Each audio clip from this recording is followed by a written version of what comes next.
Надяваме се да ви помолим да предадете нашия синовен поздрав към високо преосвещеният ни митрополит, като му благопожелаваме както на него, така и на вас, на многоя и благая лет.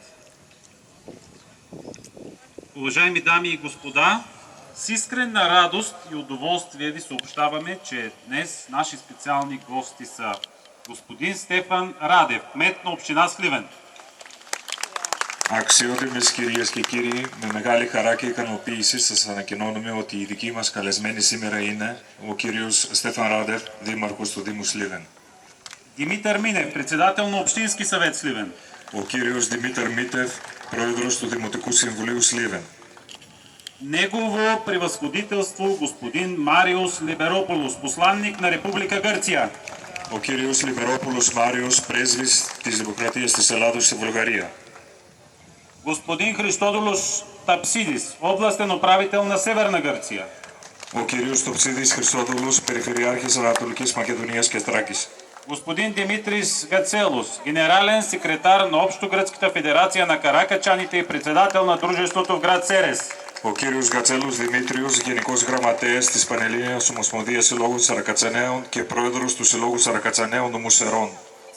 Господин Георгиос Мозгянас, висш председател на Общогръцката федерация на каракачаните и председател на Центъра за каракачански научни изследвания. Ο κύριος Μοτσιάνος Γεώργιος, Πρόεδρος της Πανελλήνιας Ομοσπονδίας Συλλόγων Σαρακατσάνων και Πρόεδρος του Κέντρου Σαρακατσάνικων Μελετών.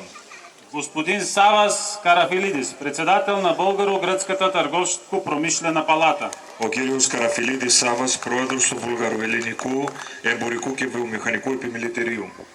Господин Георгиос Апостолидис, председател на Дружеството на каракачаните в област Евро. Ο κύριος Αποστολίδης Γιώργος, Πρόεδρος του Συλλόγου Σαρακατσανέων νομού Εύρου. Госпожа Василики Самурели, председателка на Дружеството на каракачаните в района на Лагадина. Η κυρία Σαμουρέλη Βασιλική, Πρόεδρος του Συλλόγου Σαρακατσανέων Επαρχίας Λαγκαδά, τα Σαβραδέρφια. Ивайлов Христов, народен представител. Ο κύριος Ιβάιλο Χρήστοφ, Βουλευτής. Десислава Танева, народен Η представител. κυρία Δεσισλάβα Τάνεβα, Βουλευτής. Доцент доктор Николай Сираков, директор на Регионален исторически музей Сливен. Ο κύριος Σιράκοφ Νικολάη, Διευθυντής του Μουσείου Σλίβεν. Господин Аргириус Гулас, председател на Дружеството на каракачаните в Булас. Ο κύριος Βούλας Αργύρης, Πρόεδρος του Συλλόγου Σαρακατσανέων Βούλας.